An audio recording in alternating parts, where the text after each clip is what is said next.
नमस्कार मैत्रिणींनो, स्वागत आहे तुमचं माझ्या या नवीन ब्लॉगमध्ये।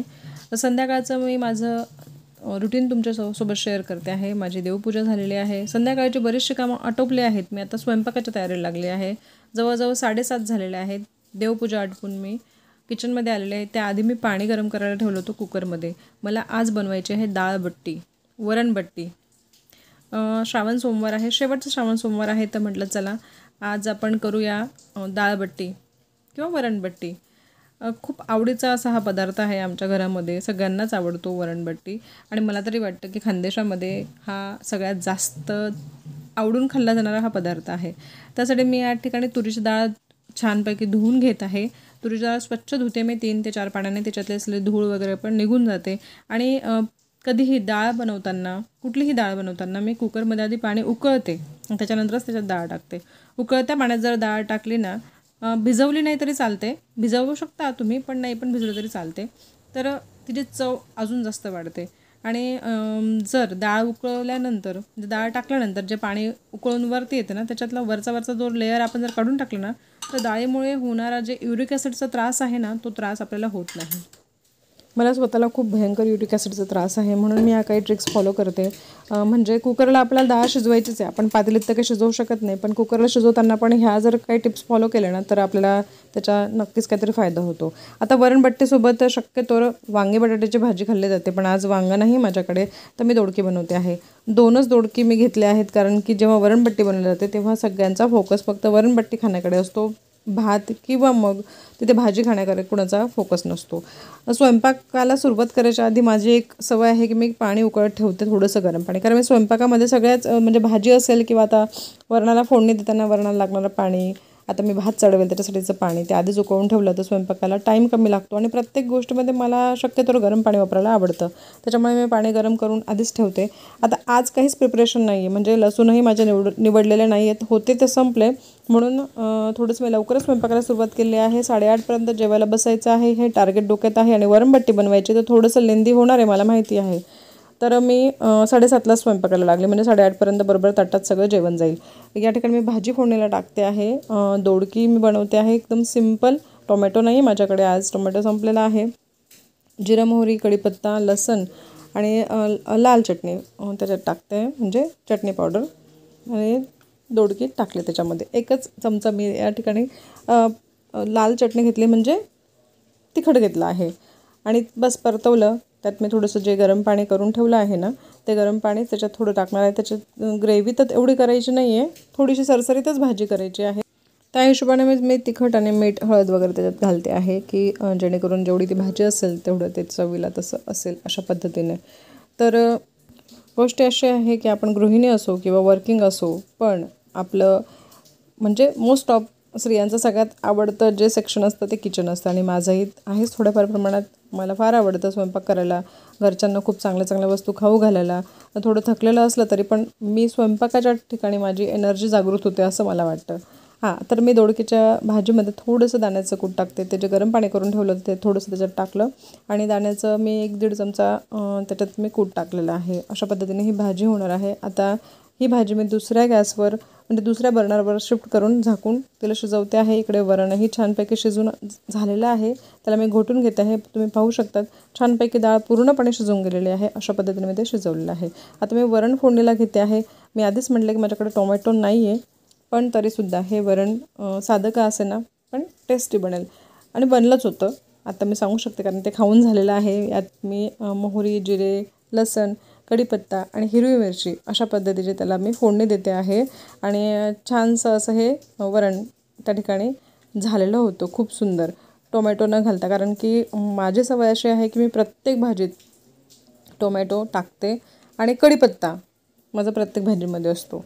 आता कढीपत्ताचा वापर मला फार आवडतो, पण कढीपत्त्याचे बेनिफिट्स पण तेवढेच आहेत। असं म्हटलं जाते की जर आपण फोडणीत कढीपत्ता टाकला नेहमीच, तर जे तेलातून होणारं कोलेस्ट्रॉल असतं, म्हणजे वाढणारं कोलेस्ट्रॉल असतं, ते वाढत नाही जर आपण कढीपत्त्याचा वापर नेहमी केला तर।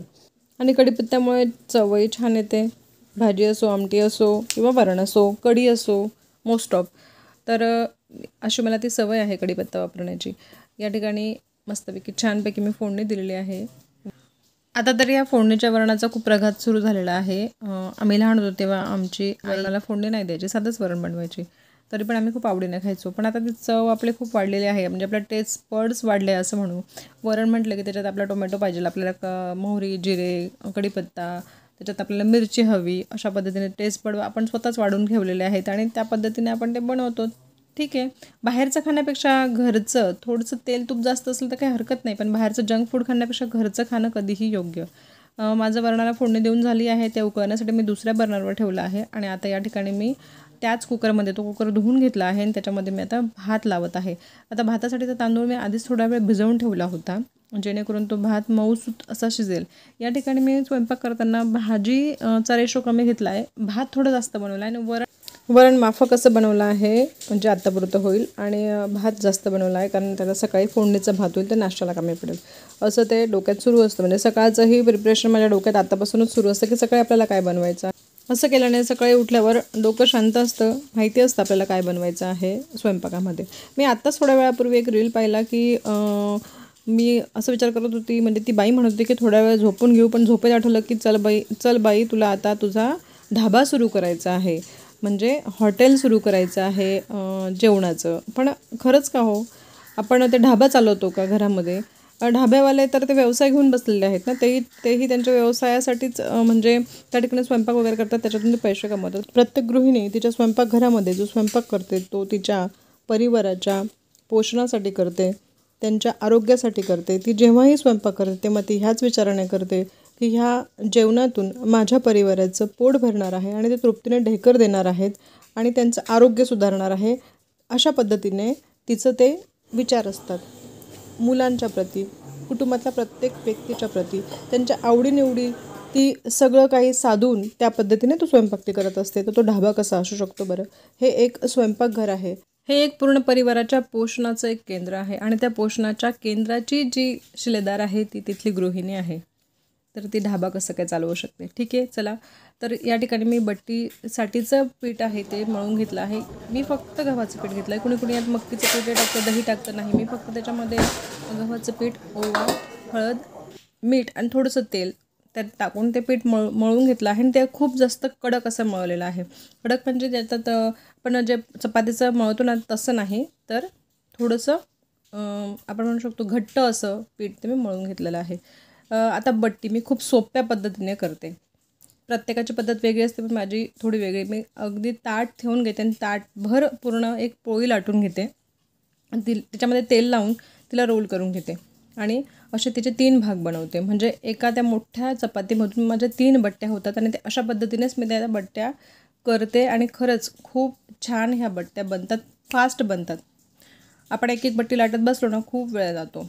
आता ठीक आहे, मला खूप कमी बनवायच्या आहेत, पण जेव्हा जास्तही बनवायच्या असतील त्यावेळेस खूप फास्ट ह्या बट्ट्या घडल्या जातात. अशा पद्धतीने जर केल्या तर खूप मोठी पोळी लाटायची आणि त्याच्यात तेल लावून मग त्याचा एक रोल बनवायचा आणि त्याचे तुकडे करायचे. आता हे ताट जे घेतलं आहे त्याच्यातून 3 बट्ट्या तयार होतात बरोबर. याच्यापेक्षाही मोठं ताट तुम्ही घेऊ शकतात आणि पातळ अशी पोळी लाटायची आणि अशा पद्धतीने या बट्ट्या माझ्या तयार झालेल्या आहेत. 3 लोकांसाठीच्या आहेत. जवळजवळ 9 बट्ट्या मी ह्या बनवलेल्या आहेत. यांना वाफवण्यासाठी मी कढईमध्ये पाणी ठेवलं आहे. त्या पाण्यात थोडंसं लिंबूची फोड टाकली, जेणेकरून ती कढई काळी होणार नाही. वर गाळणे ठेवली, त्याला तेल लावलेलं होतं आणि बट्ट्या ठेवून ते झाकून दिल्या. 15 मिनटाचा मी त्या ठिकाणी टायमर सेट केलेला आहे माझ्या मोबाईलमध्ये. 15 मिनटाने जेव्हा टायमर वाजेल तेव्हा मी ते बंद करेल. बरं, आता स्वयंपाक पूर्णपणे झालेला आहे आणि 15 मिनटं तर थांबायचं आहे. मग तेवढ्या वेळ काय करायचं? तेवढ्या वेळात मी जेवढं राहिलेलं माझे कामं आहेत, म्हणजे आता आहोंचं टिफिन आहे, माझा टिफिन आहे, चहा पाण्याचे काही भांडे राहिलेले असतील ते मी घासून घेते. बरं, माझ्याकडे भांड्याला बाई आहे, पण हे काही ज्या वस्तू आहेत त्या मी तिच्याकडे देत नाही. बाकी सकाळी लागणाऱ्या वस्तूही मी घासून ठेवते आणि हा सिरेमिकचा टिफिन आहे तो तिच्याकडे मी देत नाही, स्वतःच घासते. माझा टिफिन आहे मी स्वतःच घासून घेते आणि जे कप असतात तेही मी तिच्याकडे देत नाही. अशा पद्धतीने ह्या 15 मिनटाचा वापर मी या ठिकाणी केलेला आहे.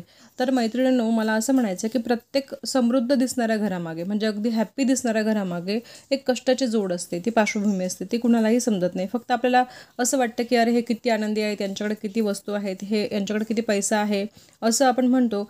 आणि बऱ्याच वेळा बऱ्याच भगिनी किंवा मैत्रिणी असतात ना, त्या या गोष्टींमुळे काय होतात माहिती का, स्वतःच निराश होतात की आपल्याकडे हे नाही, आपल्याकडे ते नाही. पण कंप्लेंट न करता आपल्याकडे जे आहे त्याच्यातच आपण कशा पद्धतीने जीवन जगू शकतो, आपण किती हॅपी राहू शकतो, किती आनंदी राहू शकतो याचा जर विचार केला तर निश्चितच जीवन खूप सुंदर होते. बऱ्याच वेळा आपण सोशल मीडियावर पाहतो की आता आपण ते रील्स पाहतो की कपल्स गोल, फॅमिली गोल्स असं पाहतो आणि आपल्याला वाटतं रे हे लोक किती हॅपी आहे. पण रिअल लाईफ आणि रिअल लाईफ याच्यामध्ये खूप फरक असतो. रिअल लाईफ ही वास्तविक जीवनाशी जोडलेली असते. त्याच्यामध्ये बऱ्याच गोष्टी असतात ज्या नको असतात, पण तरी देखील आपण त्या स्वीकारून आपलं जीवन पुढे नेलेलं असतं आणि त्या पद्धतीनेच आपण आपल्या जीवनाचा विचार करायचा असतो, रिअल पाहून नाही किंवा मग दुसऱ्याचं हॅपी जीवन पाहून नाही. तर या ठिकाणी मी भेंडी धुतलेली आहे. आता भेंडी कशासाठी, तर सकाळच्या जेवणाची माझी तयारी आहे. सकाळी मला भेंडी बनवायची, तर मी आत्ताच तिला छानपैकी वॉश करून ठेवून दिले. दोन पाण्याने मी तिला वॉश केली आहे. त्याच्यातली सगळी धूळ वगैरे निघून जाईल आणि एका टोपलीत मी ते पाणी नितरण्यासाठी ठेवून दिलेलं आहे. आणि आता माझ्या बट्ट्याही शिजून तयार झाल्या आहेत. 15 मिनिटाचा अलार्म वाजला. त्याच्यात मध्ये फोन कॉल्स आहे, तर आता रात्रीची वेळ आहे, तर ते फोन वगैरे अटेंड केले आणि बघा किती छान बट्टी शिजून तयार आहे आणि लेयर्सही छान आले आहेत. बघा अगदी सोप्या पद्धतीने जी मी बट्टी बनवली आहे त्याच्याने त्या बट्ट्या निश्चितच टेस्टही खूप लागतात, लेयर्सही खूप छान सुटतात. मी या ठिकाणी बट्ट्या तळायला घेतल्या आणि आता स्वयंपाक म्हणजे ऑलमोस्ट होऊनच गेलेला आहे. ताटात वाढण्याची वेळ आलेली आहे आणि अनिकेत आता सगळं ताटं वगैरे हॉलमध्ये नेत आहे. आम्ही हॉलमध्ये टी व्ही पाहत जेवण करतो आणि ह्या बट्ट्या अशा पद्धतीने मी लाल तळते. कोणी तळून घेतं, कोणी फक्त परतून घेतं, कोणी असंही खातं, पण आम्हाला तळूनच आवडतात. शक्यतो तुपात तळल्या जातात, पण मी आज तेलात तळलेले आहेत.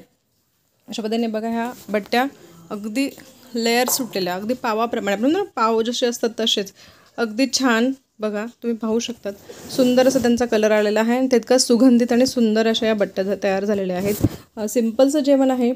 खाली भारतीय पद्धतीने बसून आम्ही जेवण करतो हॉलमध्ये. टी व्ही हा टाईम असतो म्हणजे फॅमिली टाईम असतो. टी व्ही पाहत पाहत थोड्या गप्पा आणि जेवण अशा पद्धतीने हे चालतं. आता मी माझंसुद्धा ताट वाढून घेतलेलं आहे. वरण, बट्टी, दोडकीची भाजी आणि थोडंसं लोणचं मी चवीपुरता घेतलं आहे. अशा पद्धतीने हे जेवण झालेलं आहे. जेवण झाल्यानंतर लगेच मी कामाला लागत नाही. 5-7 मिनटं बसून घेते. टी व्ही असेल टी व्ही पाहते, मोबाईल असेल मोबाईल पाहते आणि त्याच्यानंतर मग आम्ही आवरायला घेतो. मुलं मला मदत करतात थोडी आवरायला. रात्रीच्या जेवणानंतरची जी सगळी साफसफाई असते त्याला बरीचशी मदत मला मुलांची होते आणि जिथं आम्ही जेवलो होतो तिथे झाडून थोडंसं पुसून घेतलं म्हणजे मुंग्या वगैरे होत नाही. अशा पद्धतीने ते पुसणं गरजेचं असतं माझं, कारण या ठिकाणी मुंग्या खूप लवकर होतात माझ्या घरामध्ये, म्हणून पुसावंच लागतं. तर ते न कंटाळता मी ते काम पूर्ण करते. किचनमध्ये आल्यावर किचनची हालत अशी आहे. आता हे एक वेळा सगळं आवरून घ्यावं लागेल. जास्त वेळ लागणार नाही, 10-15 मिनटं लागतील त्याला. 10 मिनटं, कारण बरेचसं कामं आधीच करून घेतलेले आहेत. जे 15 मिनटाचा वेळ होता ना बट्ट्या लावलेल्या त्याच्यामध्ये मी बरेचसे किचनची जी क्लिनिंग होती ती आवरून घेतलेली आहे. आता हे सगळे भांडे वगैरे जे आहे खरकटं काढून मी बाहेर ठेवते आहे घासण्यासाठी. बाहेर जागा आहे. आता कामवाली सकाळी येईल आणि ती तिचे भांडे घासून त्या ठिकाणीच ठेवून ती निघून जाते. तिला घरात येण्याची गरज नाही. अशा पद्धतीने माझी ती व्यवस्था आहे. आता मी सगळं झाल्यानंतर किचनमध्ये एकदा रात्री छानपैकी एक पोछा मारून घेते, म्हणजे पुसून घेते ओल्या कपड्याने. दिवसभराच्या धावपळीमध्ये किचन क्लिनिंगला वेळ मिळो नको मिळो, पण रात्रीच्या वेळी झोपण्याच्या आधी मी किचन पूर्णपणे स्वच्छ करूनच झोपते, जेणेकरून सकाळी उठल्यावर किचन अगदी स्वच्छ आणि क्लीन दिसेल या हिशोबाने. थोडा वेळ लागतो, थोडंसं असं म्हणू शकतो की एफर्ट्स द्यावे लागतात, पण ते कुणासाठी, ते आपल्यासाठीच. आपल्यालाच या किचनमध्ये काम करायचं आहे, तर मग ते स्वच्छ का नको, स्वच्छच असायला हवे. जर आपण कामवाली बाई लावली तर तिने थोडी जरी घाण ठेवली तर आपल्याला किती राग येतो की अरे आपण हिला पैसे देतो आणि ही व्यवस्थित काम करत नाही, तर मग ते तिचं काम नाही आहे, ती पैशांसाठी करते. आणि जर मग हे आपलंच काम आहे, हे आपल्या घरातलं काम आहे, तर मग आपणही तेवढंच मन लावून ते केलं पाहिजे, जेणेकरून त्याचा उपयोग आपल्यालाच होईल. अशा पद्धतीने मी माझं माइंडसेट तयार केलेलं आहे आणि रात्रीच्या वेळी मी हे किचन पूर्णपणे अगदी कानाकोपऱ्यात त्याचा पुसून घेते. जर मला त्याला असं वाटलं की याला घासायचं आहे तर घासूनही घेते छान घासणीने आणि मग त्याला पुसून मी स्वच्छ करते किचन ओटा. शेवटी हा जो पुसण्याचा कपडा आहे, जर तो खूपच घाण झाला असेल असं मला वाटलं त्या दिवशी मी त्याला साबण लावून छान स्वच्छ धुवून घेते, नाहीतर मग पाण्यानेच पिळून मी त्याला बाहेर वाळत घालते किंवा मी त्या नळावर वाळत घालते, जेणेकरून सकाळी त्याची स्मेल येणार नाही. अशा पद्धतीने आता जे वायपरने जे पाणी किचन ओट्यावर पडलं होतं ते सगळं मी साफ करून परत बेसिंगमध्ये टाकते. बेसिंग स्वच्छ घासून घेतलेलं आहे जेणेकरून कॉक्रोच होणार नाही अशा पद्धतीचं मी ते सगळं आजूबाजू स्वच्छ करून ठेवते. आणि जर वाटलंच मला की कॉक्रोच होण्याची शक्यता आहे तर माझ्याकडे एक पावडर आहे जे मी कोपऱ्याने टाकून ठेवते रात्रभरामध्ये. आणि एखादा जरी कॉक्रोच दिसला तर मग नंतर दिसणं बंद होतं. पण सकाळी जे पावडर टाकलेलं असलं ना ते पुन्हा मग मला स्वच्छ करावं लागतं. एवढंच की जी लादी आहे ती पण एकदा मी पुसून घेते रात्री, म्हणजे ऑल क्लिअर होऊन जातं. रात्रीचं सगळ्यात माझं आवडीचं काम ते आहे की मी माझ्यासाठी सकाळची जी तयारी स्वतःसाठीची ती म्हणजे मी चिया सीड 1 चमचा पाण्यात भिजवते. गोंदकतिरा जो आहे तेही मी 5-7 गोंदकतिरा मी भिजवते. आता हे 5-7 भिजवले की हे 2-3 दिवस पुरतात. तर आता संपलेले होते म्हणून मी आता ते भिजवते. आणि आज मी भिजवते आहे काळा मनुका. कधी मी आपल्या साध्या मनुका असतात ना त्याही किशमिश त्या भिजवते, कधी काळा मनुका भिजवते, कधी बदाम पण भिजवते. आता बदाम संपलेले आहेत. आणि हे सगळं मी एकाच डब्यात ठेवते जेणेकरून इकडून तिकडून शोधायची गरज नाही पडणार. अशा पद्धतीने मी ते सगळे पॅकेट्स एकाच डब्यात ठेवते. आणि आता हे सगळं मी झाकून या ठिकाणी व्यवस्थित ठेवणार आहे. जी भेंडी बाहेर पडलेली होती, भेंडी सकाळी जी करायची आहे ना तिला पण मी एका कपड्याने झाकून ठेवलं आहे. आता चला वळूया स्किन केअरकडे. आता सगळं दिवसभराचं पूर्ण सगळ्यांची काळजी घेऊन झाली.